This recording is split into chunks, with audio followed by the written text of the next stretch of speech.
We are here to honor the climate dead. We're here to solemnly hold space for the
Ladies and gentlemen, please take your seats.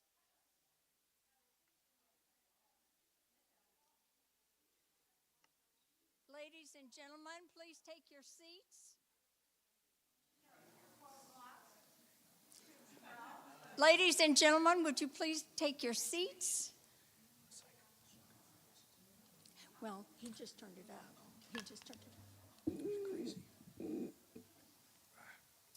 Good morning. Good morning. Welcome to this San Diego School of Christian Studies event. I am Kay Gilbert.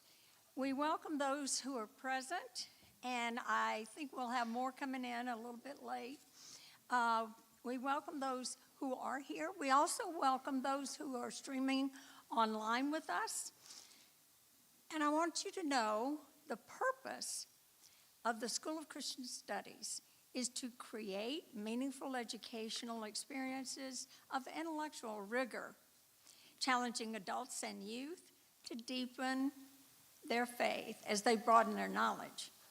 Embracing our unity in diversity, the school history has congregants from both First United Methodist Church and St. Paul's United Methodist Church in a planning council, and I thank them for all their help today.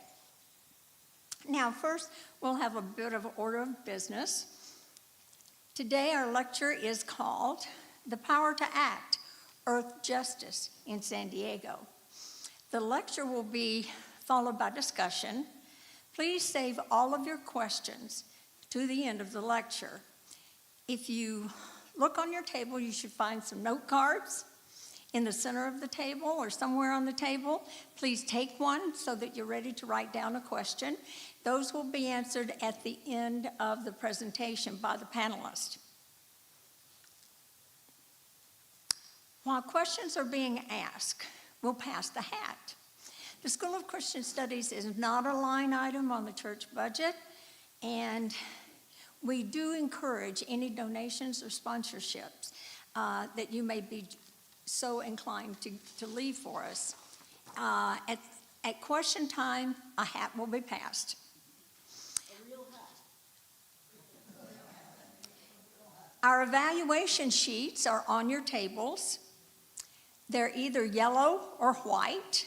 Please have one in front of you so that you can fill those out and leave them on the table. No names attached. Just leave them on the table and we'll collect them at the end. It is important feedback for our council. After the presentation, please join us for lunch and stay and commiserate with each other, especially about the topic. The School of Christian Studies currently is focusing on the theme of loving God's environmental creations in multiple events that continue from now on through April of this year. In our spiritual tradition, there are 4 primary principles for why we are to take care of our environment. Principle number 1, stewardship. That involves taking care of the resources we have and that have been entrusted to us by God. Principle number 2 is creation care. Earth is our beautiful home. We're to enjoy it and take care of it. Love for our neighbor is the 3rd principle. In Matthew 22, Jesus taught the importance of loving oneself and one's neighbor. Caring for the environment is an expression of love for our neighbors. Our house, the earth, is also our neighbor. We have a duty and responsibility in that regard. The last principle is justice and compassion. The Bible often speaks about justice and compassion. We work for the environment and advocate for environmental justice. If we view the world as God's gift to us, we will do the things that are necessary to take care of it. It is our only Eden in the cosmos. And now I'd like to introduce our panelists who will be speaking on the power to act, Earth Justice in San Diego. We have 5 panelists today, and if you would please raise a couple of your hands as I'm introducing you. Only a couple. The third one you don't have to raise. Okay. Okay. Yusuf Miller is the panel moderator today. He is co-chair of the Interfaith Coalition for Earth Justice and also San Diego 350, right? No, okay. His dedication to earth justice is rooted in his Muslim religious tradition, finding responsibility and meaning in clean air, soil, water, and being a creation steward. As an equity advisor and board member of CleanEarth4Kids.org, Yusuf is honored to mentor and support the youth as they create legislative changes in both local and statewide matters. Phil Petrie is an artist and environmental activist. He is a founding member of San Diego 350 and the Interfaith Coalition for Earth Justice. He sees the climate crisis as a key opportunity to put our civilization on a truly sustainable line in order to get better. His environmental beliefs are also deeply grounded in his Christianity. At St. Paul's Episcopal Cathedral, where he worships, he co-founded Simpler Living, a creation care ministry dedicated to seeking a Christian response to the environmental crisis and our excessive consumerism. Tarika Sethi, did I say that correctly? We welcome her.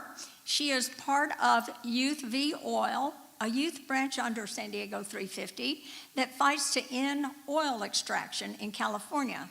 As a volunteer outreach coordinator, she focuses on recruiting and welcoming new youth volunteers. She's currently a freshman, is that true? At Canyon Crest Academy, and she's passionate about nature and public speaking, teaching students, and embracing the environmental problem. Naeem Miller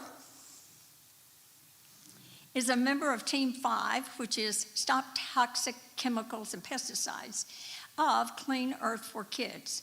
His team educates city councils and mayors on the hazards of toxic pesticides to all living creatures and how toxins commute due to rain runoff.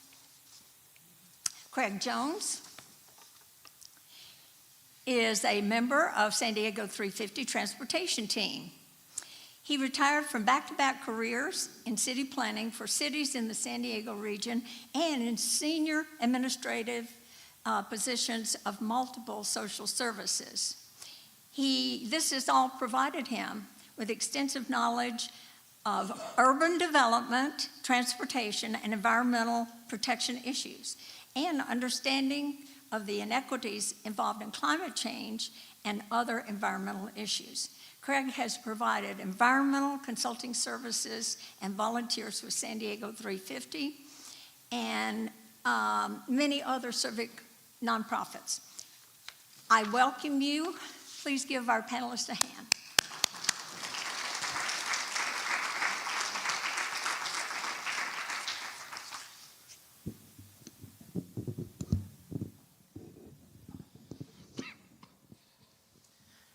Thank you, Kay, for that wonderful introduction.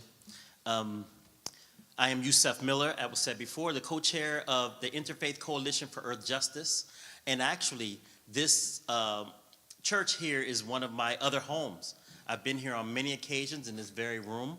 I want to thank you, and I want to honor the community here for hosting such important events, such as anti-human trafficking, the homelessness crisis, drug addiction in San Diego, right here in this room. And today, I want to welcome you all to the Power to Act, Earth Justice in San Diego. So give yourselves a round of applause for that.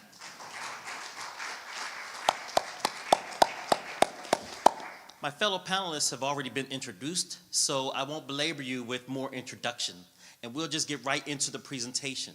So we'll start off with Phil Petrie, the co-chair of Interfaith Coalition for Earth Justice. And we're just going to start with a video.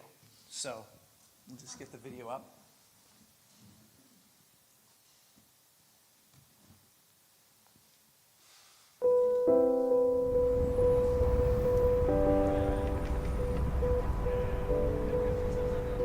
We are here to honor the climate dead. We're here to solemnly hold space for these loved ones who have passed. They passed from neglect, they passed from greed, they passed from excess and avarice. And we want to make sure that we are recognizing that, and others that are with us recognize that. May we always remember that the earth does not belong to us, that we belong to the earth, and that we are all relatives in life. Our people used to plant oak trees. If you notice, they're all beautiful and straight lines. We would think 400 years ahead. We need to start thinking 400 years ahead. If you believe you can destroy, you also have to believe that you can prepare. For all those who have died already from the climate emergency, all those whose health is failing, all those whose homes are failing, and bring them in. So that everyone is close to your heart. We've assembled here to remember and honor you. We offer you our prayers. We honor you in our hearts. We pray for your peaceful rest. This prayer calls out for compassion.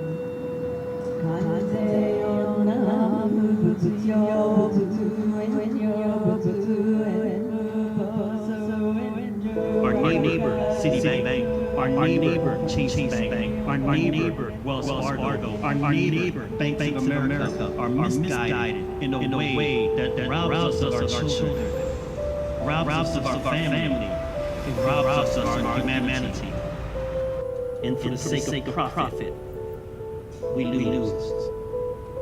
We commend all our brothers and sisters who died from extreme conditions of climate change. These deaths were aided by the investment banks and investment firms. We do this because we believe the future of our civilization hangs in the balance, as do the lives of those at greatest risk. Never in the history of Homo sapiens have our actions mattered as much as they do now. This is a time of crisis. The road is long and uphill, but we walk it together in love.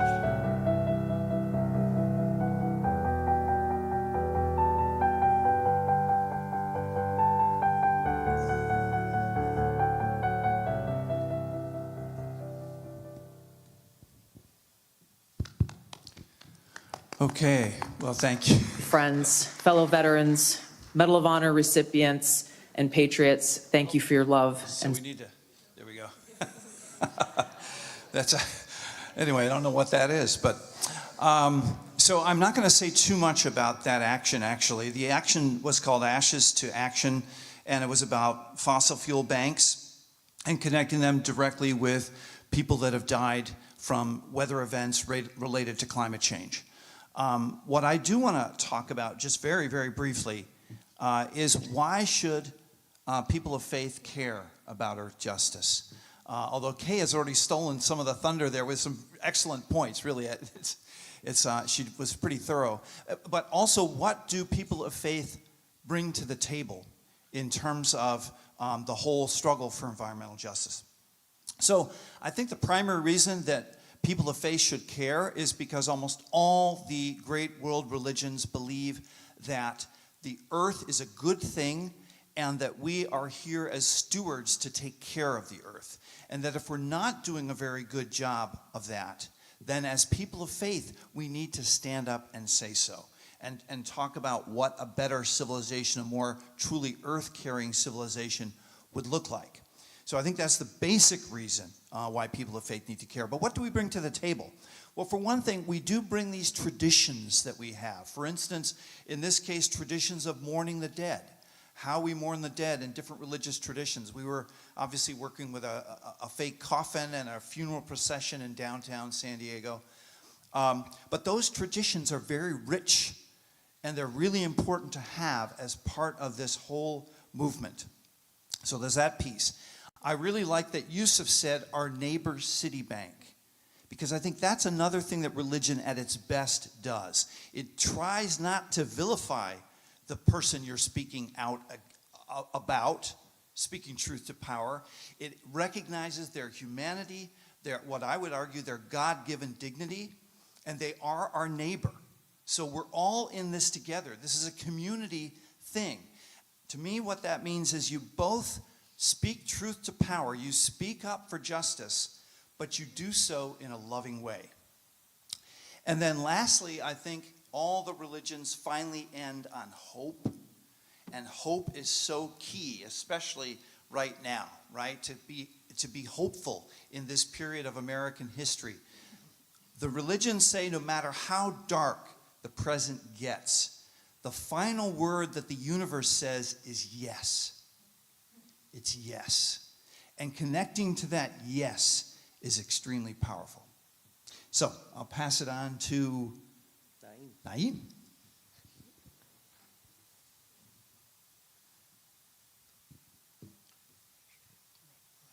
Good morning, everyone. Morning.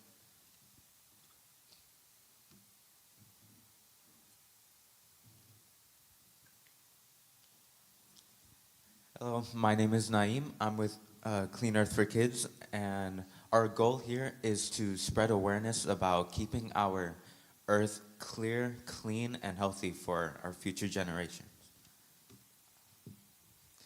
So what Clean Earth for Kids is we have 6 teams. Team 1 is keeping a renewable energy. What this means is we stop the use of burning fossil fuels. When we burn fossil fuels, we emit nitrogen oxides in our atmosphere, or in our air, and that can contribute to smog or acid rain. And we don't want that on ourselves, on our bodies, and on our wildlife. Speaking of, we have Team 2, where we are committed to protecting our wildlife and preserving public lands. These are natural spaces that everyone should be open to use and shouldn't feel the need to, or we shouldn't feel the need to see trash and seeing all these animals who have their land trashed because of us.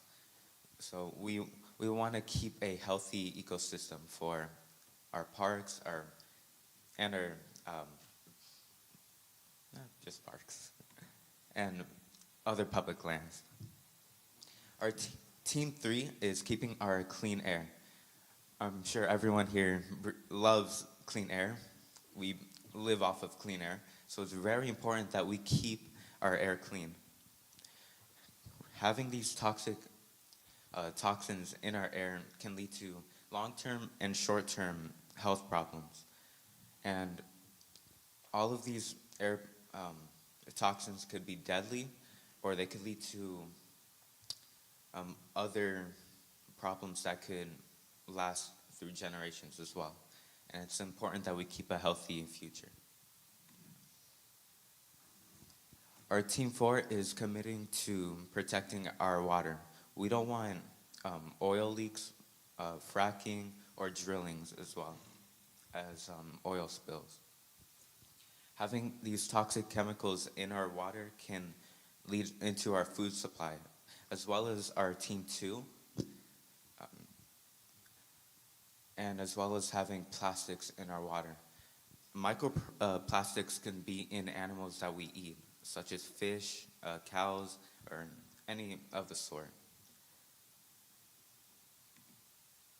Our Team 5, which I work passionately with, is stopping toxic chemicals and pesticides. We have children playing in our parks, and in these parks there are pesticides being spread. And we don't want these pesticides being in our children's lungs and in their system, because they're still growing. We don't want these toxins to mess up with their growing age. And they can bring some of those toxins back to their family members who may also have health problems as well. And finally, our Team 6 is we stop the use of plastics. And that ties back with keeping our supply safe, because a lot of these plastics end up in our water supply, and a lot of people eat seafood as well. But we should also care for our animals and our marine life as well. Thank you.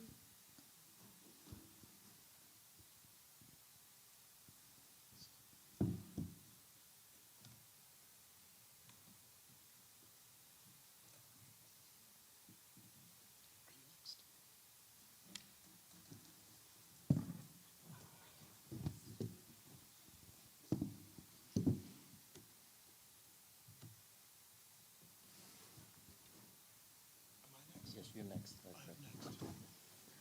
Pardon the pause.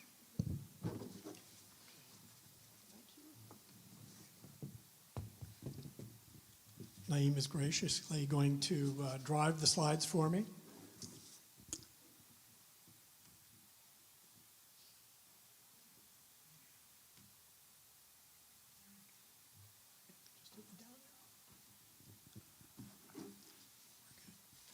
So, good morning again. I am a volunteer with SD 350. I serve on our transportation team. SD 350's central purpose is to address the crisis of climate change, to educate and to promote popular and government action to stop greenhouse gas emissions. So you may ask, what does this have to do with transportation and with equity? Well, I want to introduce the understanding that addressing climate change and social and economic equity must go together. Many of the community partners of SD 350 are social equity organizations, and here is why.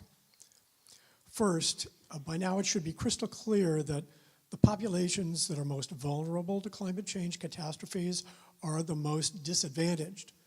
This is true globally, nationally, and locally.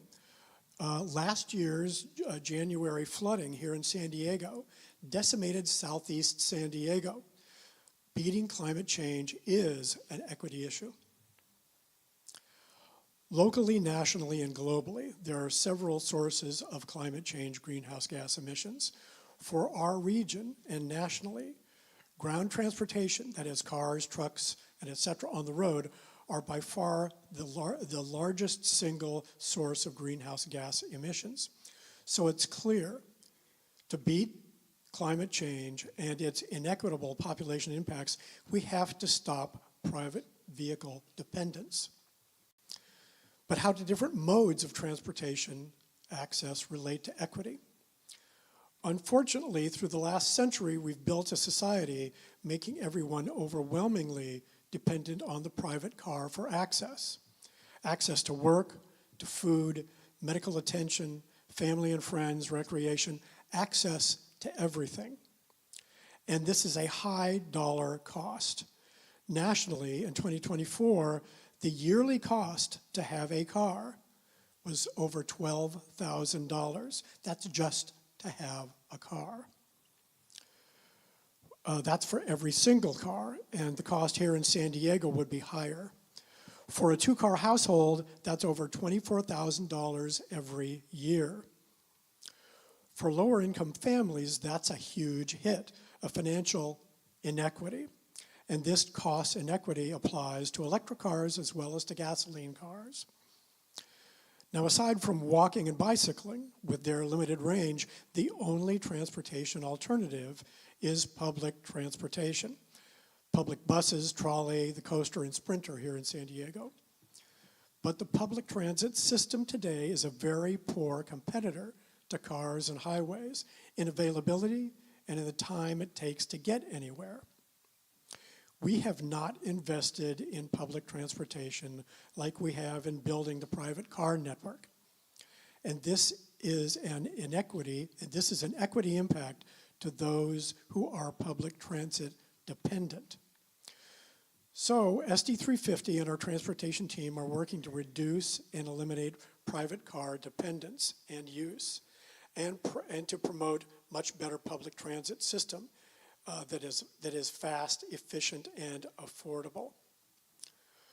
One of the things that we're promoting to do right now is what's called microtransit, and I can speak to this more as we get into the panel discussion if there's an opportunity. Thank you.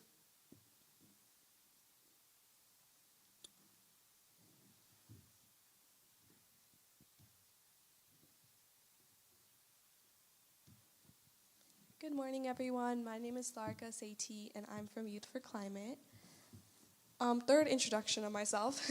My name is Larka Satie. I'm a freshman in high school at Canyon Crest Academy. I've been with Youth for Climate for approximately 1.5 years, and I'm currently the Youth Volunteer Outreach Coordinator. So when I joined Youth for Climate and Youth v. Oil, what was going on was the SB 1137 referendum. So basically in 2022, there was this oil setbacks law that was passed, and what this law required was that there was a 3,200 feet zone, buffer zone if you will, between new oil wells and drills that were being built and places where people live, work, and play. And 92% of these people that lived within a mile of these oil wells were people that were Black, Indigenous, and of color. And this is really one of the reasons I'm drawn to the climate activism movement, because it's not only an environmental problem, it's so rooted in interjustice and just social justice issues as well. And it was scientifically proven that there are devastating effects by living near oil wells as well. So after this law was passed, Big Oil spent almost $61 million to try to overturn this law, and it caused it to become a referendum. And what that means is that it was going to be on our November ballot this last November, and voters had to vote if they wanted to keep or overturn the law, and that would decide if it was going to be in place. So what did we do about this? So members before me worked really hard on getting that bill passed in 2022. So once the referendum was announced, we were like, okay, this is our next target. We hosted the SB 1137 kickoff event last spring, and the main goal of this was to educate our community, because at the end of the day, it's going to be the voters that are voting, and with the federal election and all other elections happening, this was not on a lot of people's mind. So this was based on educating our community. And then we went to 5 different city councils and passed our resolution successfully. And this was San Diego, Del Mar, Vista, La Mesa, and Encinitas. And I was actually able to go to all of these meetings, and the learning experience was incredible. I was able to talk and learn how to talk in front of elected city council members, and it was just such a great experience. So what's amazing about the story is that we won. After Big Oil spent almost $61 million to try to overturn this, they decided to withdraw the referendum on the last day possible. And this was a huge win for us, because a lot of times you feel like, okay, we're a group of high schoolers trying to fight this giant company. Like, what is our impact actually going to be? So when things like this happen, it just shows the power grassroots organizations have. And not only that, it really gives us a lot more optimism and hope for the future and what we're working on right now. Going on to what we're working right now, this year we're working on 2 main things, which are divestment and the Polluters Pay Climate Fund. For divestment, we are working to push CalPERS and CalSTRS, which is California's major pension funds, to divest from fossil fuels. This was introduced as SB 252 last year and unfortunately did not pass, but this year we are going to focus on coalition building, and it will most likely be reintroduced in the legislative season of 2026. And then the second thing we're really working on this year is the Polluters Pay Climate Fund. And this is trying to get there to be a climate super fund. So basically, the biggest fossil fuel companies have to pay for the damage they've had on our environment. And this was not passed as SB 1497 last year, but really exciting. It's going to be reintroduced very soon this season. And we're focusing on rallying different senators and assembly members' support for this. Thank you. Let's hear for our panelists, everyone.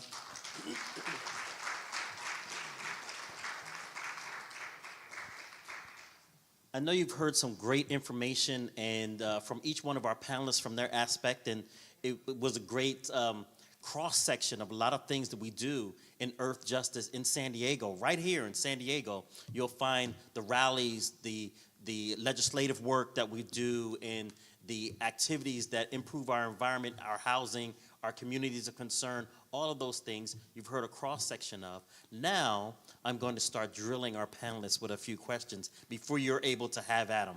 So the first question I'll have for our panelists, and I'll start with Tarika, is tell me more about your organization. Yeah, so I actually want to start with why Youth for Climate started in the first place. I mean, we're all teenagers. We should be spending our days after school going to the beach or hanging out with friends, not trying to save the world. But I think at this point, we've all realized that there's going to be no beach unless we do something right now. And we've also all come to this situation where it's like, oh, I'm sorry, you can't be a part of this. It's adults only. Or, climate change is an adult problem.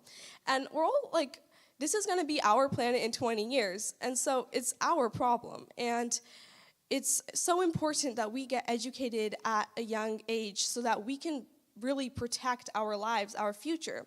And this is why Youth for Climate started, so youth can make a tangible impact and basically save our lives. So Youth for Climate is a branch underneath San Diego 350. We're completely made up of high school students around San Diego. And Youth for Climate focuses on hosting two big events every year, which is our Fall Action and Youth Summit, which is in spring. And then within Youth for Climate, we have Youth v. Oil, and Youth v. Oil focuses on ending fracking and oil drilling in California and transitioning the state to a greener, more resilient future. And Youth v. Oil is very legislative based, so we are constantly meeting with different city, state elected officials and tracking different bills and stuff like that. And then the third component is the Eco Club Coalition, which is made up of eco club leaders, so club leaders that run environmental clubs at their high schools.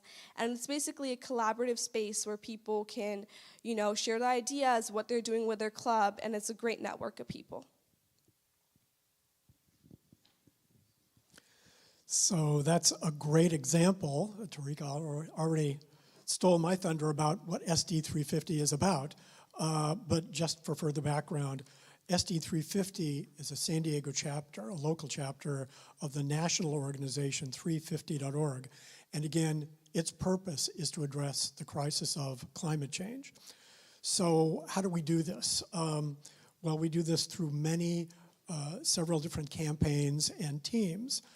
As an example, there is a transportation team that I'm part of.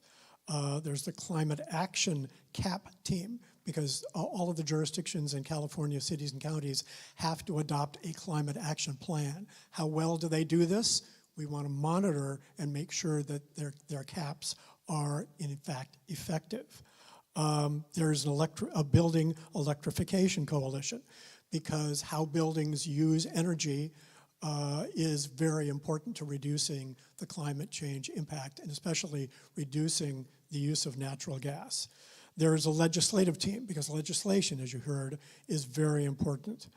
There's a food and soil team, because many greenhouse gas emissions come from our agricultural industry today. So through these and administrative teams, SD 350 robustly is trying to be effective in making sure that we address the climate change impact. And there's much more about this. Rather than dwelling on and on about it, I would suggest that you go to our website, which is www.sd350.org. Clean Earth for Kids is for our future. It's not only for my future, it's for my kids' future as well, and everyone else. But what Clean Earth for Kids' main goal is to keep a Earth that is sustainable and livable, because not a lot of people realize that a lot of what's going on in our oceans, in our parks, in our schools as well, we want to keep an environment where it's safe, but also we wouldn't have any problems that we would regret when we're older. And a lot of people here are passionate for keeping a clean earth. That's why we're all here.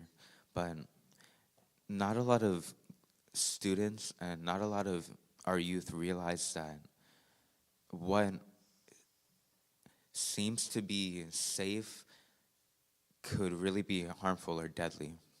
And that's why Clean Earth for Kids is here. We would want a good, sustainable living area for our animals and for our people. And especially for our animals, since that's where we get our food supply. and in our oceans as well. That's where a lot of people go out and fish. A lot of people go out and scuba dive. Nobody wants to have all these toxins, all these pollutions in their system to bring back to the ill. Great, okay. So the Interfaith Coalition for Earth Justice was founded in 2017, and we are, or our sister org is San Diego 350. So you can see there's a San Diego 50 thread that runs through most of this. They're our fiscal agent as well. And our mantra is to educate, equip, and mobilize faith communities to take action on earth justice, on the environmental crisis. And we do that primarily by kind of holding events, although we do a lot of outreach like this, giving presentations to anybody that will have us. But we also put together events, so I'm just going to kind of flesh out those three: educate, equip, and mobilize with three different events. In terms of education, we've had a series of, that we call Advancing Earth Justice, a series of talks during COVID. Those were online. Last summer, we were in person with Bobby Wallace and Sarah Redfern, who are of the Kumeyaay tribe, the Barona Band of Mission Indians, which is within the Kumeyaay. And they spoke about Kumeyaay traditions of earth care and some local issues of concern to them. And that's really important to make that connection with the indigenous and the wisdom that they have. They were here for thousands of years, tens of thousands of years, and didn't screw things up the way we have very, very quickly, unfortunately. Equip. I see equipping as being tapping into our faith traditions and the riches that those faith traditions have to gird us to move forward with actions and so forth. So, for instance, this past November, we had an interfaith service that we called Thanksgiving for the Earth. It was in Mission Bay, and we actually flew kites. Kind of a really unusual idea as part of a service. We like to try unusual ideas and do something a little bit different. We thought that would be a nice way of giving thanks not only for the earth, but for the sky and for all of the biosphere that makes our lives possible. So that was a fun event. The kites were really neat. People really enjoyed that. And then in terms of mobilizing, you saw the bank protest in the video. That one was in November of 2023. We held another one in Solana Beach in March of 2024. We will doubtless hold more of those this year, 2025, as well. So those are a really key part of getting out there. I think it's so important for people of faith to be willing to kind of take these stands and do things a little bit edgy, maybe sometimes, to kind of, again, speak truth to power. Phil, if you could just hold on to that microphone. I will. And answer the next question. What does your organization do that keeps you motivated?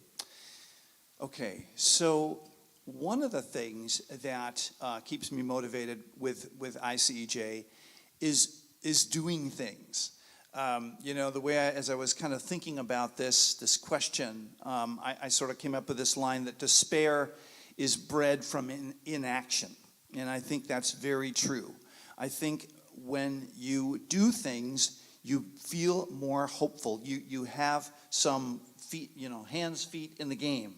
And so I think that's really important, just doing stuff. I don't mean just doing anything. You need to think it through and all of that. But doing things is important. I would always say better to do something, even if it's not perfect, than to sit back and do nothing. So that helps me a lot. And I also would say that I learn a lot from my fellow people of different faith in the coalition. Different practices. So I'll say a little bit more in another question about a vigil we just held. But at the beginning of that vigil, Yusuf and Imam Taha did their kind of evening prayer service. And Yusuf did some of the Muslim chanting, which is just beautiful. And the idea of sort of putting your head to the ground, that sense of submission, which is what Islam means, powerful. That's really powerful. I kind of feel like Christians should steal that one. But anyway, and Buddhists using bells and using silence. So all of these practices that different religions have and that I see fleshed out in my co-conspirators in ICJ are really, really helpful for keep me motivated.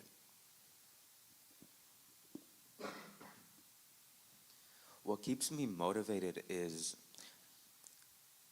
that we are doing things like Phil said, but also the intent and the goal.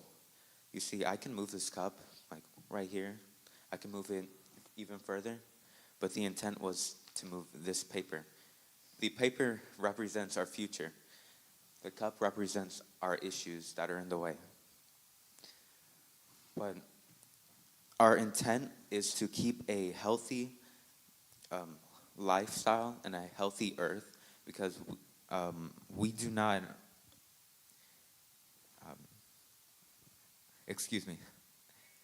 the earth belongs to our wildlife and the plants and the ocean as well. And here we are making all these issues, these man-made issues. So why not go at it and fix what we started? And what also keeps me motivated is having a clean future for my kids and for everyone else in the future that would love to see our clean earth green and alive. And so far we've seen a lot of progress. Thank you. More of the same, just like my fellow panelists. I know that climate change really is an existential threat, and this is a threat over the entire world. It's a threat to the human, animal, and plant populations. So being part of SD 350 allows me to know that I am doing something. This keeps me motivated. There's the old saying, if you're not part of the solution, you're part of the problem. I choose to be part of the solution, and SD 350 is a structural way of allowing me to help move that along. Martin Luther King Jr., in promoting many social and economic causes for our society, encouraged us to be involved. It's not enough just to have an opinion. You have to act on that opinion to be part of the solution and not part of the problem. That's what keeps me motivated. It makes me feel better that I'm actually doing something and not just sitting passively by. That's what keeps me going. Yeah, so for me, what my organization gives me is the people. Through Youth for Climate, I was able to find other youth that are concerned and passionate about the environment like I am.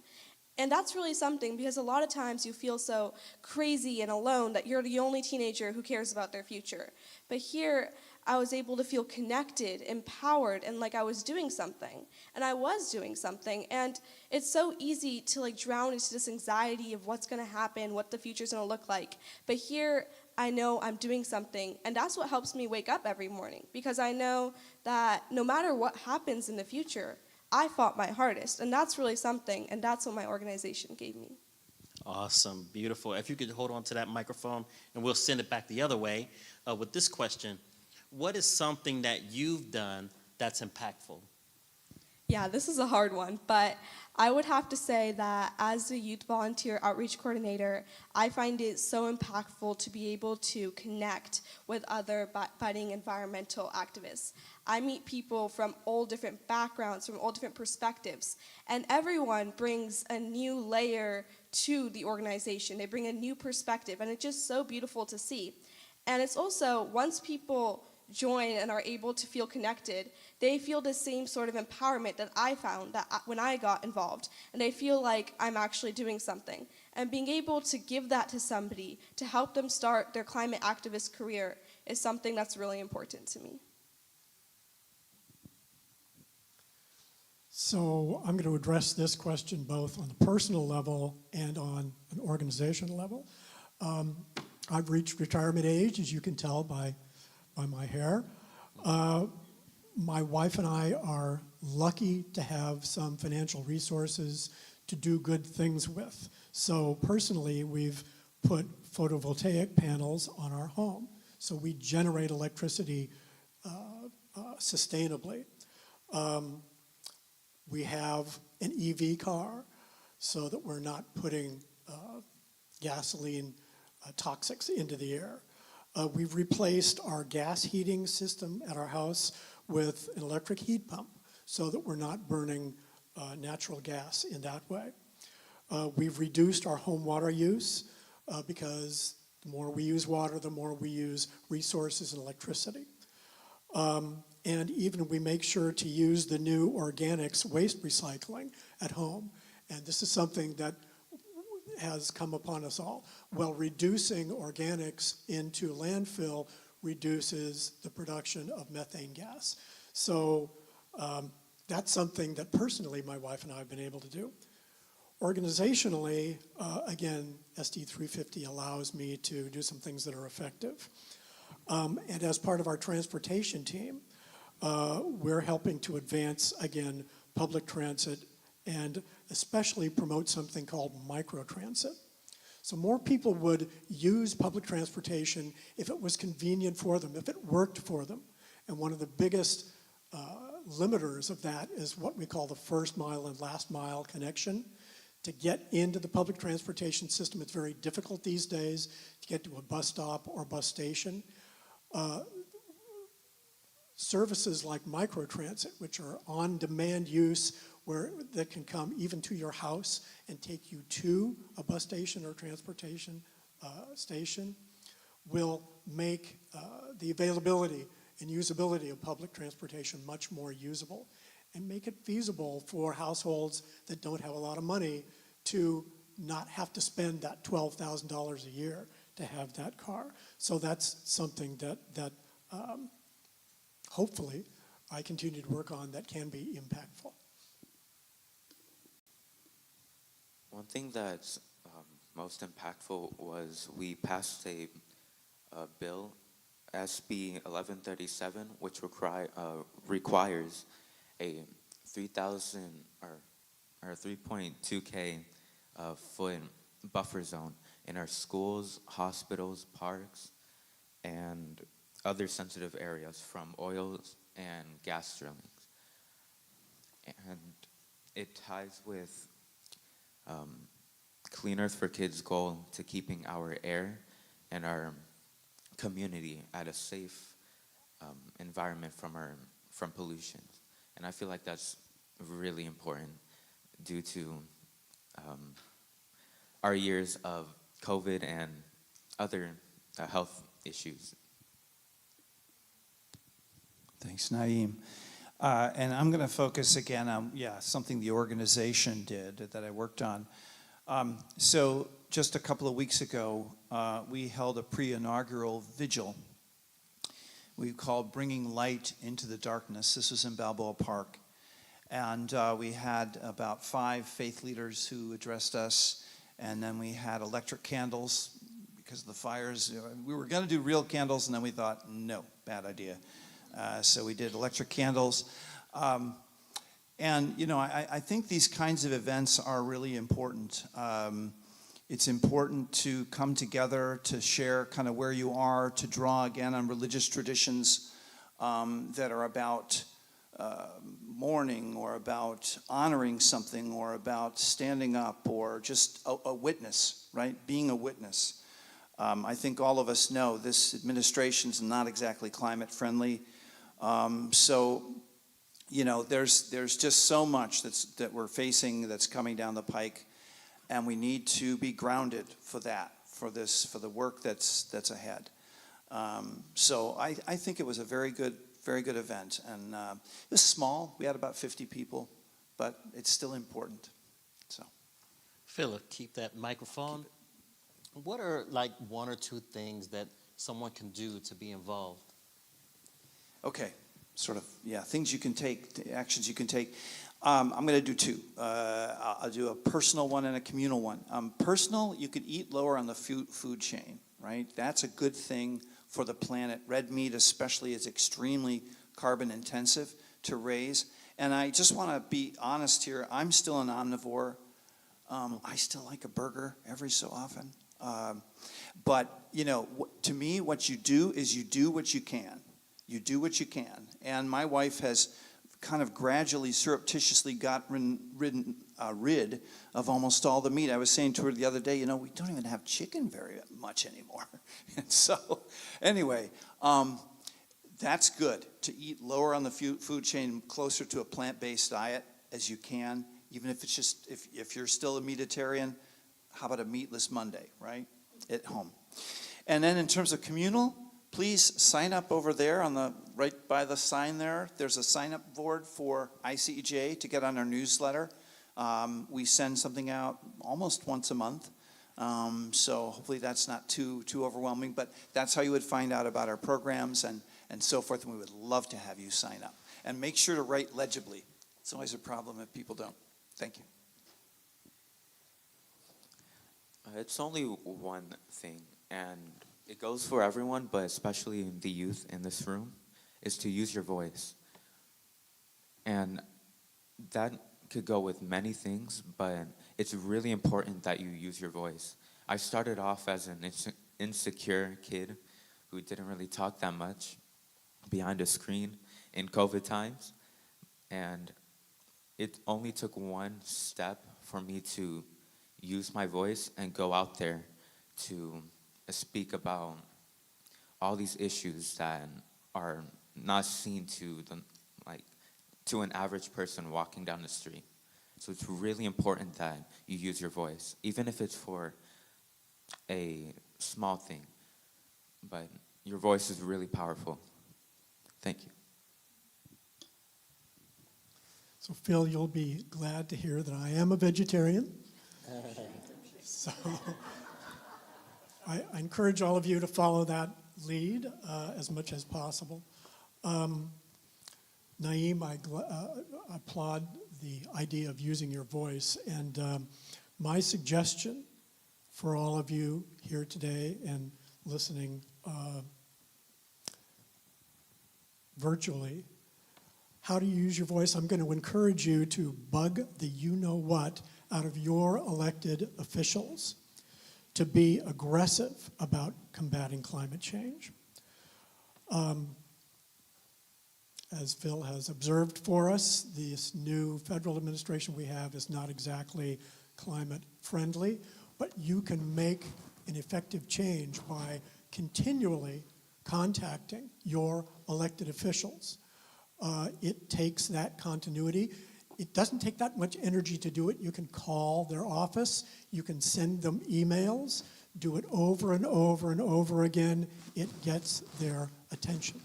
And this is as important at the local and state level as it is at the federal level. Local governments, our local governments here in the San Diego region, have an important role to play in addressing equity and climate change. So if you bug the heck out of them all the time and vote your conscience, it can make a difference. So that's what I would encourage you to do. Yeah, so over there on the table, we have 2 QR codes. One of them is a registration link to our Youth for Climate Summit, which will be hosted on March 15th, and the theme is Voices in the Storm. It's coming together really well. Anyone is invited, youth or not, and we'd love to have you there. The second QR code is to the Polluters Pay Climate Fund petition. It takes literally a minute to fill out, and it does make a big difference. Other than that, just know that you can make a difference. Sometimes you feel so alone, you're one person, but you have a voice, and you can make such a difference with that. Thank you all. Let's hear it again for our panel, everyone. And I would like to also say, I give one thing that I think and know that we can do, and especially again when it comes to the youth. One of the things I've run up against is youth saying, wow, I'm not 18 yet, what can I do? Well, you can join the youth team of Clean Earth for Kids, the youth team of SD 350. You can join and do things like that. And let's say you're not able to at this time for whatever reason. You can start a local, in your school or in your neighborhood, writing campaign to your mayor or city council. There is no age requirement to write to the mayor. There is no age requirement to write to city council or to the governor. There are no age requirements on these. So there are many things you can do. And when you get to know our wonderful youth that we have here on this panel, as well as some of our more seasoned folks here, you will learn how to do those things and get the confidence and really build that towards your future and working in this area. So thank you.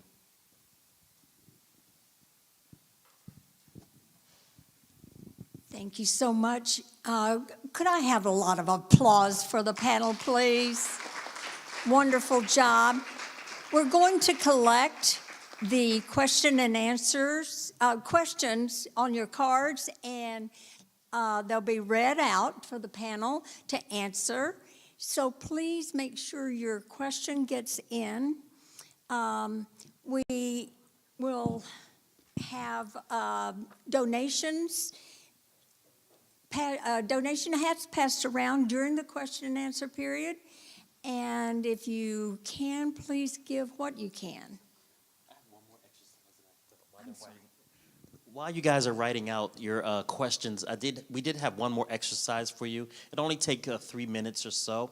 Is that it's called pair share, and we would ask that you turn to your partner, whoever's with you at your table, and discuss what you've heard today and what you might commit to doing. You don't have to report it back to us or anything. It's just a self-affirmation that you're going to be involved if you can and do anything from the largest thing we do to the smallest thing we do. So that pair share, please do that in combination with writing down any of your questions. Thank you.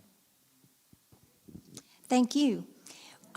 We'll just continue to collect those questions. If you think of one and have it on your card later, and questions are still going on, please submit those.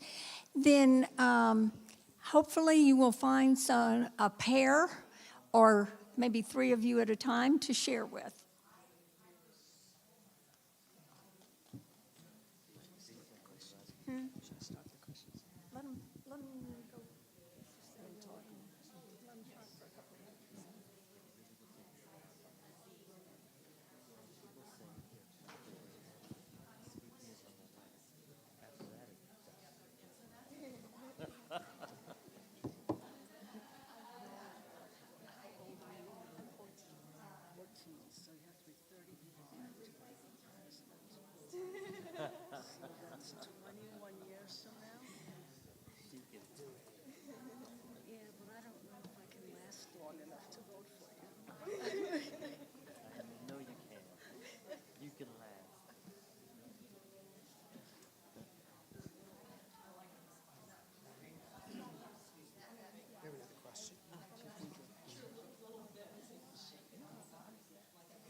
Okay, folks, we're going to go to questions and answers now.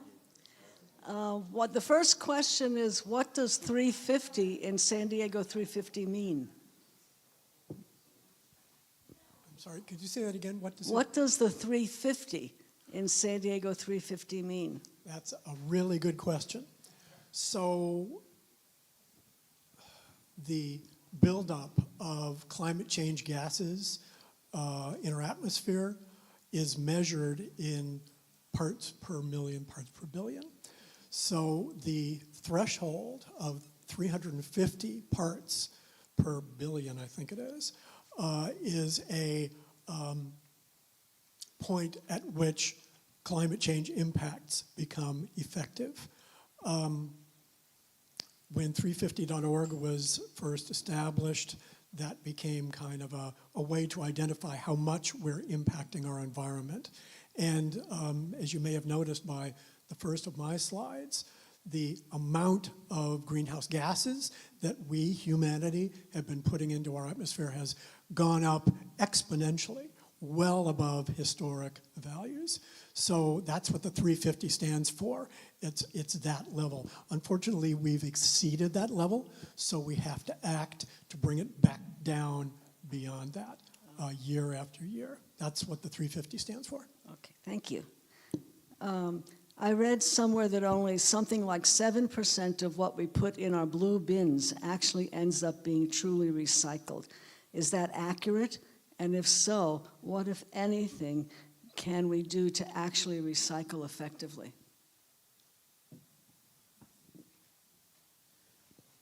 I wouldn't say that would be completely accurate due to, as the years go on, a lot of people still have an issue with recycling, but I'm sorry, could you repeat the question again? Well, it was, if only 7% of what we put in our blue bins is actually recycled, you know, what can we do to make things more effective? We can First of all, is that true? You know. We can start by adding more recycling bins to our schools. A lot of schools don't have a lot of options to recycle. I know in my high school we didn't have, we didn't separate the two until I believe last year. But if you're having like a gathering of whatever the reason may be, add a recycling bin and also practice it in your homes as well. And make use of transitioning to paper straws and reusable bags as well. Okay, so I don't have the answer to that question. But my wife is always quoting things from the New York Times that are sort of to that effect, that a ton of plastic doesn't actually get recycled. So two things I want to say to that. One is I do not wait for myself to become an activist an expert on these things to do stuff. And that may seem kind of lame, but you can't do everything, right? But what I would say is if you're really concerned about that, and you should be, about how much plastic probably isn't getting recycled, then a movement needs to start to make sure it is getting recycled somehow. Or, you know, what if we thought about this as like putting a man on the moon? Like let's have a big program to make sure all the plastic is actually recycled, or 80% of it, or whatever. You know, it's a question of will, and political will, and social will. So that's what I would say, is sort of kick it back and say, what are you going to do about it? Because I think you're right, it's an issue. I think it's become fairly well known that the plastics industry has continued to promote the use of their materials, whether they are recyclable or not. So I'm going to go back to my big suggestion. What can you do to make a change? You can bug the heck out of your elected officials to pass laws that the kinds of plastics that are produced must be of the recyclable kind. There's no reason why this can't be the case. It takes just the political will to do it. So again, bug the heck out of your elected officials. Yeah, I don't know the exact statistic about recycling or anything like that, but I do know that when there's one piece of something that's not recyclable in an entire load, even if everything else is recyclable, it all goes into the trash. So be super conscious about what you recycle. Don't just be like, okay, I think this is recyclable, I'll put it in the recycling. Search it up, or educate people around you, because that's really why it's happening, I think. Thank you. I didn't know that. The Tijuana sewage pollution of our beaches and air has been in the news a lot lately. I don't think we can depend on Mexico to solve the problem. Can the U.S. alone protect our beaches, air, and people from a problem that originates in Mexico? Yes, we can, actually. And this is part of political will.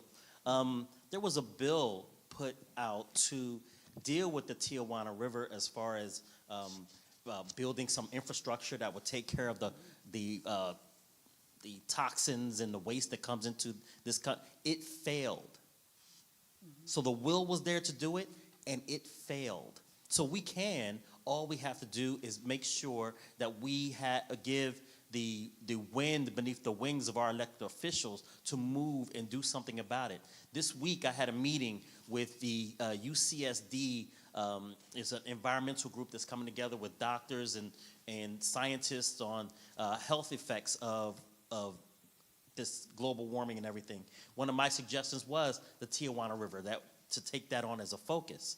And the engineers, there's an engineering issue that could help. There's health impacts that are there if you don't do anything about it.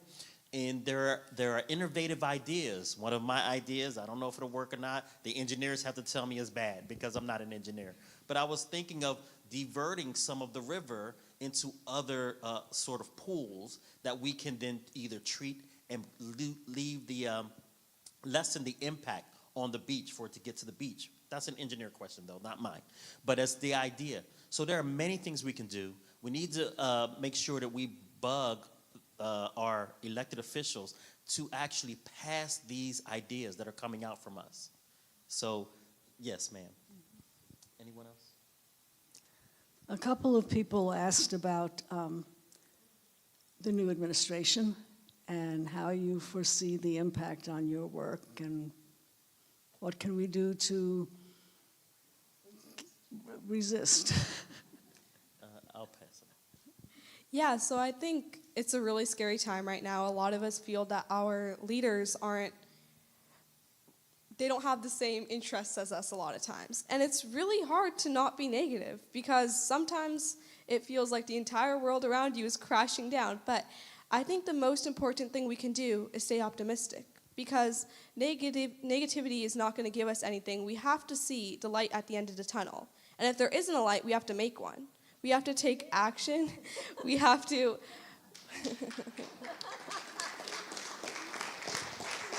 I asked her how old she is, and she's 14, so I don't think I'm going to live long enough to be able to vote for her for president, but I think...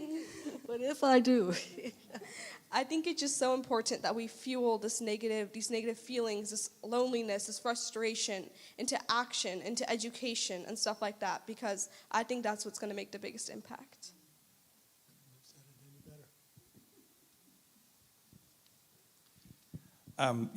First I think it is legitimate to just sort of scream as loud as you want to.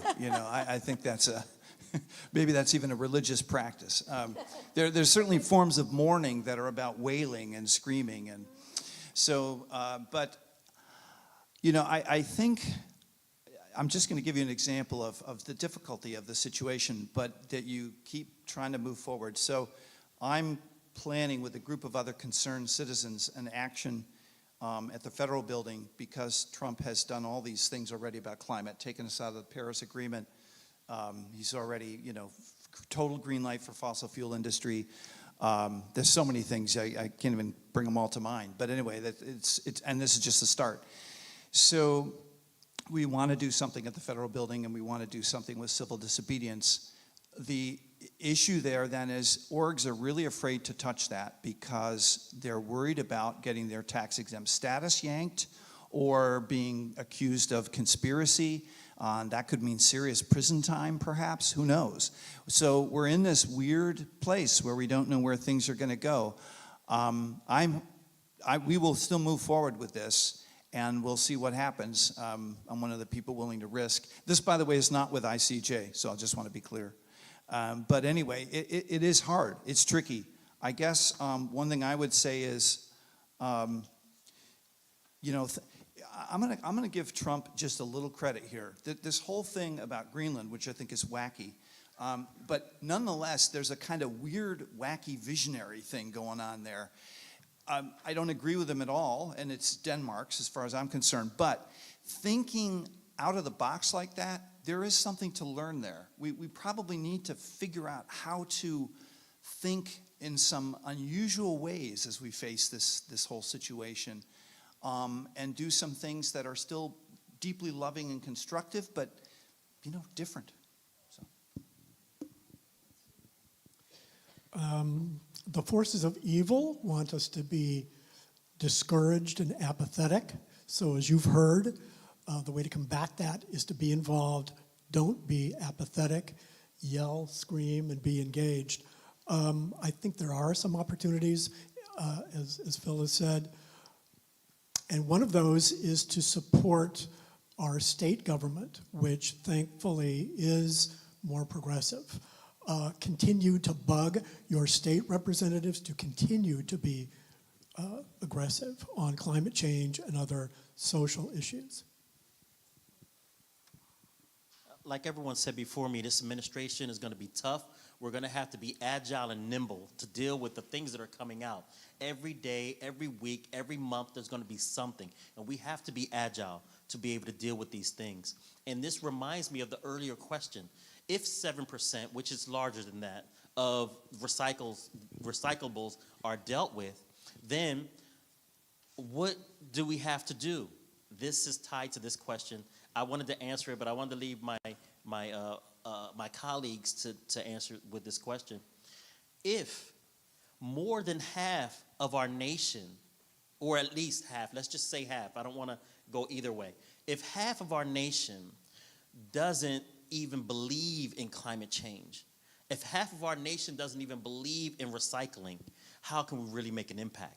So we need to take it to the larger, big sanitation, that level. Because if we do all we can in our homes and nothing happens at the larger level, we separate, we compost, we do whatever we can.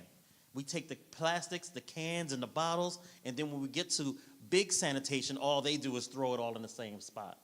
So we need to make sure that we reach every level of this recycling that makes sure that it goes to the end product to actually recycle back into our system. And that's political will going to that height. Thank you. A couple of people have asked about the bigger picture. Like, if we do what we can do in our homes and in San Diego and in California, what about the fact that maybe the rest of the nation is not? And what about the fact that, Russia, China, and the Middle East aren't doing anything?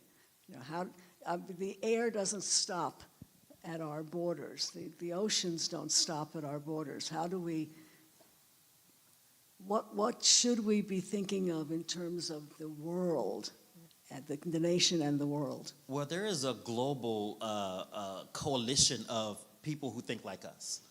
As a matter of fact, this is an odd point, but a real one. Back in the 70s, after Hiroshima and Nagasaki, our Japanese brothers and sisters started thinking about toxic pollution, nuclear waste, and they started making TV shows and cartoons related to saving the earth. And I think it's really interesting when you go back to, I don't know if any of you guys used to watch like Ultraman or something like this that came out of Japan. The heroes were not the humans. Like today, the alien comes in and we are the heroes. We have to defend against the aliens that want to destroy us. Actually, when you look at their cartoons at this time and their entertainment, it was we who were the bad guys and the aliens were coming in to save this planet from us. So this has been going on longer. This has been going on in Japan for a very long time and other places for a very long time. Africa, it's been going on. So the notion that we're the only ones doing it is not correct. It's not accurate. But we should also, with the ones that are here, reach out to our global networks and make sure that we're pushing the same campaign on the same level. If someone else is at a lower level, help bring them up to the same level so we can all rise from the bottom. But it's not quite accurate that we're the only ones. Yeah, this is a hard question because especially when you start thinking about the rest of the world, it can be discouraging. But I think the key point is education. You have to educate people about what's going on. And of course, a lot of people know, they've made up their mind. They're listening to one news channel. They're not going to change it. And you can't do anything about that. But it's the other people it's the next generation that you have to educate. It's my generation, the generation after me, because they can change their minds, and it's going to be their planet. And if they're educated, that's where you can make a huge difference, I think. The other nations of the world, it may sometimes seem like their policies and their actions are monolithic. That's not true. There are good people everywhere. There are good people who want peace, want environmental justice and change in Russia, in China, and in Israel. Everywhere in the world, there are good people who want positive change. And it's part of our responsibility to reach out to them, to support them as well. And again, I want to emphasize promoting good change worldwide. The state of California is the 7th largest economy in the world. So continuing to support what our state does will help push and move the rest, not just the rest of our nation, but the rest of our world in that positive direction. I think we should make sure that we do our part and make sure we spread the word to people who may not have the knowledge or who think they don't have the power to do something. But globally, I believe we all can reach out because all of us have phones and social media. So we have a global audience within our pockets. So it's easier for us to spread the word for their communities as well. Okay, I'll try to make this brief. I do think that, what this means is that we do have to look at the global picture. We do have to do, as Naeem says, interact globally, if it's social media, whatever it is. But I don't think we should ever use another country's not doing this, blah, blah, blah, as an excuse for us not doing the right thing. And then the other piece I just want to add is sort of speaking out of my own tradition, which is Christianity, and which is, I assume, your tradition too, obviously, is that, things look pretty dark on Good Friday, right? This rabbi didn't turn out to be this Jewish leader that was going to lead them, kick out the Romans or whatever they were hoping for, this new end times, everything is resolved, and instead he's crucified and dead. And but we know what happened 3 days later, right? And Christians are a resurrection people. So to me, you have to always gird what you do on that. It's easy to get down and I feel it. And doing this work, there's lots of struggles involved, but to keep your eyes on the resurrection if you're a Christian, that is absolutely key. Okay, I have one here that I'm having trouble reading. Explain further role of Cal something. CalSTRS work development of fossil fuels. Yeah, so CalSTRS is the California State Retiree System, and CalPERS is the teacher system. So you have the public employees and the teachers retiree. Their pension funds, where they're held, is invested in big oil right now. So we're basically giving fossil fuel companies, we're fueling them with money. So right now what we're working on is divestment. So what this would mean is that CalSTRS and CalPERS, which are one of the major investors right now, would have to divest, and it's financially proven to be healthier for like money-wise. The industry is dying, and then obviously for our health, it's really important. So yeah, the idea, it was introduced as SB 252 last year. It did not get passed, but this year, it's really focused on coalition building the support, getting resolutions passed from anything from labor unions to city councils, just really rallying support because it's going to be most likely introduced next season in January. And what can members who are, I'm part of that. That's where my pension comes from, and I'm sure there are others in this room that likewise. What can we do? Yeah, that's awesome because we have been, as youth, we've been reaching out to a lot of our teachers, asking them if they're part of, their teachers' union. So a big thing you can do is that if you're part of your union, we are trying to pass resolutions at teachers' unions because this will really show strongly that even the teachers themselves don't want to be investing in big oil. So definitely if you have a part in your union or if you can contact them, that can make a huge difference. The school districts as public agencies and city councils and boards of supervisors also contribute to CalPERS and CalSurge. So again, bug the heck out of your local elected official to make sure that they support this change, SB 252. Okay, here's a very pointed question. Lithium and geothermal extraction in Imperial County, is it safe? I didn't know there was lithium in Imperial County. I thought that's why we wanted Greenland. Yes, Salton Sea actually in Imperial County is a potential large source of lithium. Lithium, of course, is one of those precious metals that is a big part of our new battery systems. I think it can be done safely if it's done the right way. This is where government regulation comes into play. There's no reason why we can't do things more safely, and that includes the extraction of lithium. And it may be better to take it from the Salton Sea area than from ocean nodes at the bottom of our ocean, where it would be much more disruptive to environmental systems to do it. It can be done if it's done the right way. Probably costs more, right, to do it the right way? I would be glad to pay a couple of pennies more for every lithium battery that I have to do it the right way.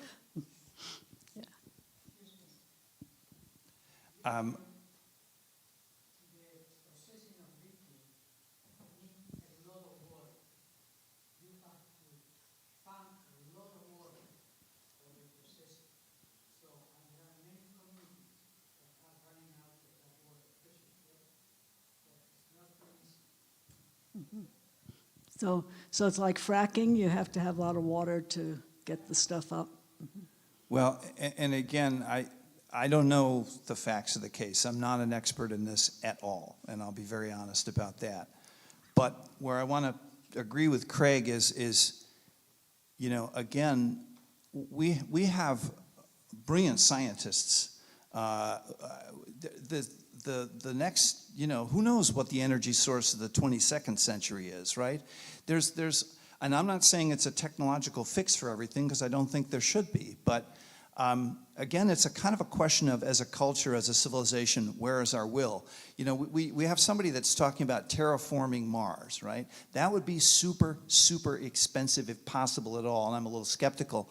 Why not just try to make the Earth more livable and try to make it a truly sustainable energy system right here? And while we're talking about that, something that's come up, I know, is that AI, which is exploding everywhere, requires a lot of water to do that. The AI, and better not get started. Somebody else should do the technology here, but that's what I've read, and I'm assuming it's correct. So there's, you know, we have to be careful of what we're doing. We have to be mindful of limited resources, and we have to be inventive and nimble and think about other ways of doing things. No, that was it for the questions, unless anybody has another card for me. Nope, okay. Thank you so much again, panel. You have been fabulous.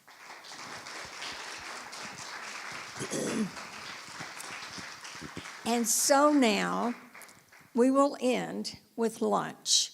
We invite you panelists to join us in lunch, talk with people talk with them.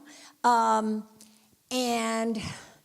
Tarika's beautiful statement of, look for the light at the end of the tunnel.